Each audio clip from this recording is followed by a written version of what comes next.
A very good morning to all of you. So we are going to discuss about elementary particles. നമ്മളുടെ യൂണിവേഴ്സിൽ ഉള്ള fundamental ആയിട്ടുള്ള അല്ലെങ്കിൽ building blocks ആയിട്ടുള്ള പാർട്ടിക്കിൾസിനെയാണ് നമ്മൾ എന്ത് പറയുന്നത് എലമെന്ററി പാർട്ടിക്കിൾസ് എന്ന് പറയുന്നത്.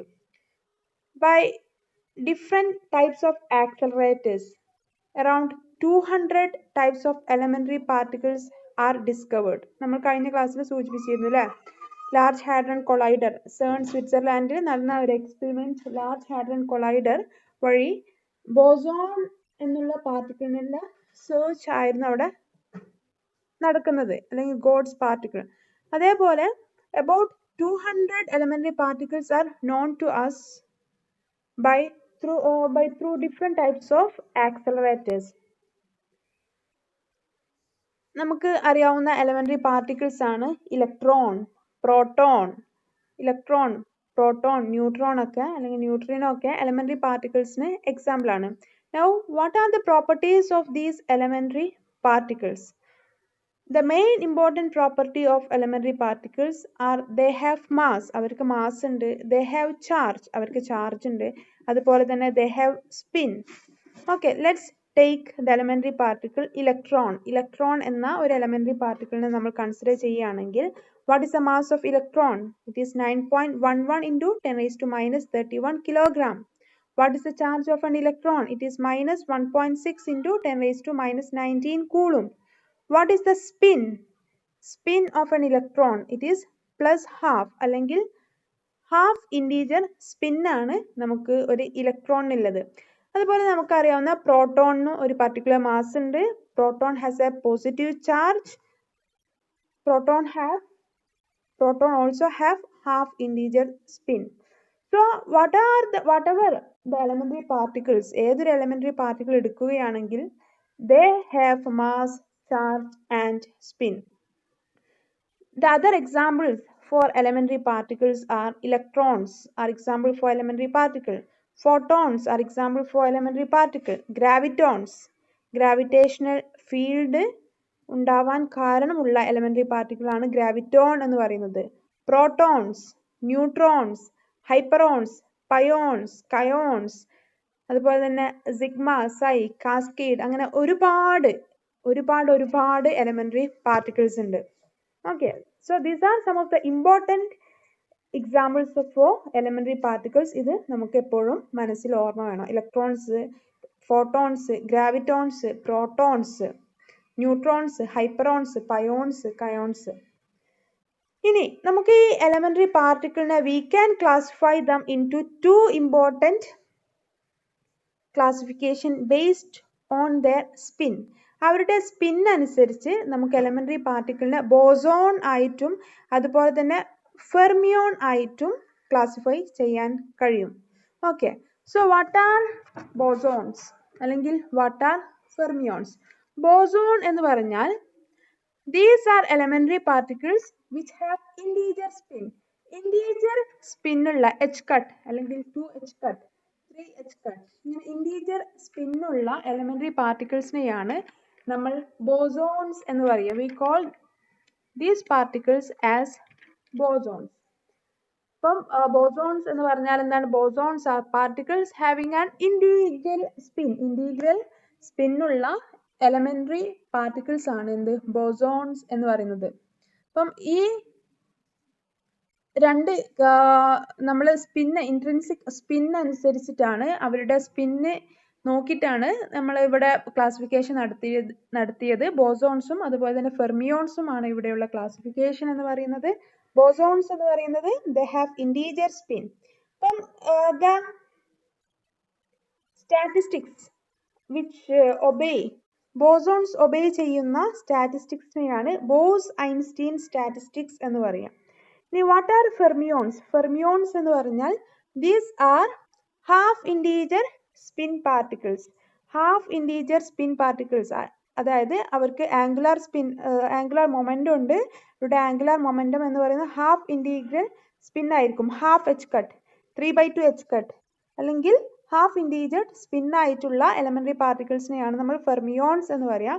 The statistics obeyed by fermions are known as Fermi-Dirac statistics. Fermi Dirac statistics obey ചെയ്യുന്ന പാർട്ടിക്കിൾസ് ആണ് ഫെർമിയോൺസ് എന്ന് പറയുന്നത്. ഓക്കെ, നൗ ഫെർമിയോൺസിന് എക്സാമ്പിൾ ആണ് ഇലക്ട്രോൺസ്, പ്രോട്ടോൺസ്, ന്യൂട്രോൺസ് ഒക്കെ ഫെർമിയോൺസിന് എക്സാമ്പിൾ ആണ്. ഇനി ഈ ബോസോണും ഫെർമിയോണും തമ്മിലുള്ള മറ്റൊരു പ്രധാന വ്യത്യാസം, fermions Pauli's exclusion principle obey ചെയ്യും. They obey Pauli's exclusion principle, whereas boson they do not obey Pauli's exclusion principle. Bosons Pauli's exclusion principle obey ചെയ്യൂല, whereas fermions obey Pauli's exclusion principle. So these are the classification in detail. ബോസോണിന്റെയും ഫെർമിയോണിന്റെയും detailed ആയിട്ടുള്ള classification ആണിത്. Based on their spin നമുക്ക് ബോസോണും അതുപോലെ തന്നെ elementary പാർട്ടിക്കിൾസിനെ ഫെർമിയോണും ആയിട്ട് ക്ലാസിഫൈ ചെയ്യാം. ബോസോൺസിന്റെ എക്സാമ്പിൾ ആണ് ഫോട്ടോൺ, പയോൺ, കയോൺ, ഈറ്റ, meson. Pions again are of three types: pi plus, pi 0, pi minus.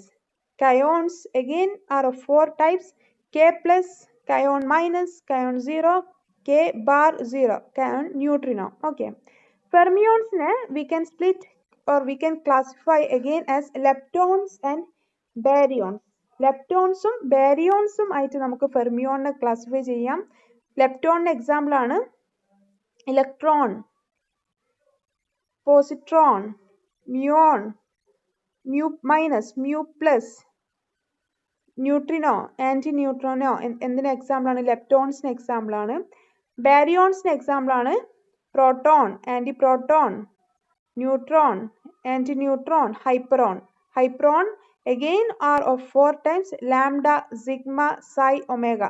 ഇതിനെ കുറിച്ചൊക്കെ ഡീറ്റെയിൽഡ് ആയിട്ട് നമുക്ക് നെക്സ്റ്റ് ക്ലാസ്സിൽ ഇതിന്റെ റിയാക്ഷൻസ് കുറെ എക്സാമ്പിൾസ് ഒക്കെ നമുക്ക് പറയാനുണ്ട്. ഇവരുടെ ചാർജ്, ഇവരുടെ മാസ്, ഇവരുടെ സ്പിൻ ഒക്കെ നമുക്ക് ഡീറ്റെയിൽഡ് ആയിട്ട് അടുത്ത ക്ലാസ്സിൽ നോക്കാം. ഓക്കെ, നൗ ഈ ഡിഫറെന്റ് ടൈപ്സ് ഓഫ് പാർട്ടിക്കിൾസ് നമ്മൾ പറഞ്ഞപ്പോൾ around 200 more than 200 elementary particles R discovered so far.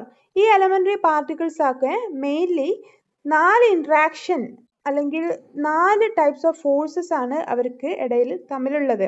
First one എന്ന് പറയുന്നത് സ്ട്രോങ് ഇന്ററാക്ഷൻ, സെക്കൻഡ് വൺ എന്ന് പറയുന്നത് ഇലക്ട്രോമാഗ്നറ്റിക് ഇന്ററാക്ഷൻ, തേർഡ് വൺ എന്ന് പറയുന്നത് weak interaction, and fourth one എന്ന് പറയുന്നത് it is the gravitational interaction. So 4 types of interaction ആണ് mainly ഉള്ളത്: strong interaction, electromagnetic interaction, weak interaction and gravitational interaction. ആരൊക്കെ തമ്മിൽ? ഈ എലമെന്ററി പാർട്ടിക്കിൾസ്, ഏതൊരു എലമെന്ററി പാർട്ടിക്കിൾ എടുക്കുകയാണെങ്കിലും, ഇപ്പൊ നമ്മൾ പ്രോട്ടോൺ എടുക്കുകയാണ്, ഇപ്പൊ പ്രോട്ടോൺ എവിടെയാണുള്ളത്? ന്യൂക്ലിയസിന്റെ അകത്താണ് പ്രോട്ടോൺ ഉള്ളത്. നമുക്കറിയാം അല്ലെ, പ്രോട്ടോൺസ് സ്ട്രോങ് ഇന്ററാക്ഷൻ ആണ്. പ്രോട്ടോൺ പ്രോട്ടോൺ എന്ന് പറയുന്നത് വളരെയധികം സ്ട്രോങ്ലി ബൈൻഡഡ് ഇന്ററാക്ഷൻ. അപ്പം എലമെന്ററി പാർട്ടിക്കിൾ ആയ proton it has strong interaction. അപ്പൊ ഈ ഇന്ററാക്ഷൻ വഴി നമുക്ക് നമുക്ക് എലമെന്ററി പാർട്ടിക്കിൾസിനെ എന്തായിട്ട് ക്ലാസിഫൈ ചെയ്യാം? ഹാഡ്രോൺസും അതുപോലെ തന്നെ ലെപ്റ്റോൺസും ആയിട്ട് ക്ലാസിഫൈ ചെയ്യാൻ പറ്റും. What are ഹാഡ്രോൺസ്? ഹാഡ്രോൺസ് എന്ന് പറഞ്ഞാൽ these are particles, these are elementary particles that interact through the strong interaction. Strong interaction വഴി ഇന്ററാക്ട് ചെയ്യുന്ന പാർട്ടിക്കിൾസിനെയാണ് നമ്മൾ ഹാഡ്രോൺസ് എന്ന് പറയാം. ഫോർ എക്സാമ്പിൾ, നമ്മൾ ന്യൂക്ലിയസ് എടുക്കുക. ന്യൂക്ലിയസിന്റെ അകത്ത് എന്താണ്? there are numerous ഹെവി ന്യൂക്ലിയസിലൊക്കെ ധാരാളം പ്രോട്ടോണും ന്യൂട്രോണും ഉണ്ട്. അപ്പൊ ഈ പ്രോട്ടോണും പ്രോട്ടോണും തമ്മിലുള്ള ഇന്ററാക്ഷൻ എന്ന് പറയുന്നത് സ്ട്രോങ് ഇന്ററാക്ഷൻ ആണ്. അല്ലെങ്കിൽ ന്യൂട്രോണും ന്യൂട്രോണും തമ്മിലുള്ള ഇന്ററാക്ഷൻ എന്ന് പറയുന്നത് സ്ട്രോങ് ഇന്ററാക്ഷൻ ആണ്. സച്ച് ഇന്ററാക്ഷൻ അല്ലെങ്കിൽ the particles that interact through the strong interaction, ഇതിനെയാണ് നമ്മൾ ഹാഡ്രോൺസ് എന്ന് പറയുന്നത്. We call them as hadrons. Next is leptons. Leptons എന്ന് പറഞ്ഞാൽ എന്താണ്? These are particles which interact വീക്കായിട്ട് ഇന്ററാക്ട് ചെയ്യുന്ന പാർട്ടിക്കിൾസിനെയാണ് നമ്മൾ ലെപ്റ്റോൺസ് എന്ന് പറയാം. There is no strong interaction for them, they interact weakly. Examples for particles obeying weak interaction എന്ന് പറയുന്നത് ഇലക്ട്രോൺസ്. ഇലക്ട്രോണും തമ്മിൽ എന്താണ് വലിയ നമുക്ക് ഒരു ചെറിയൊരു എനർജി കൊടുത്താൽ ഒരു ഇലക്ട്രോണിനെ ഔട്ടർമോസ്റ്റ് ഷെല്ലിൽ നിന്ന് പുറത്തോട്ട് പുറന്തള്ളാം അല്ലേ? So there is a weak interaction of electron. Positron has weak interaction. Muon has weak interaction. ഇത്രയാണ് നമുക്ക് basic idea of elementary particles എന്ന് പറയുന്നത്. In the coming class we can discuss in detail about these elementary particles. So thank you all.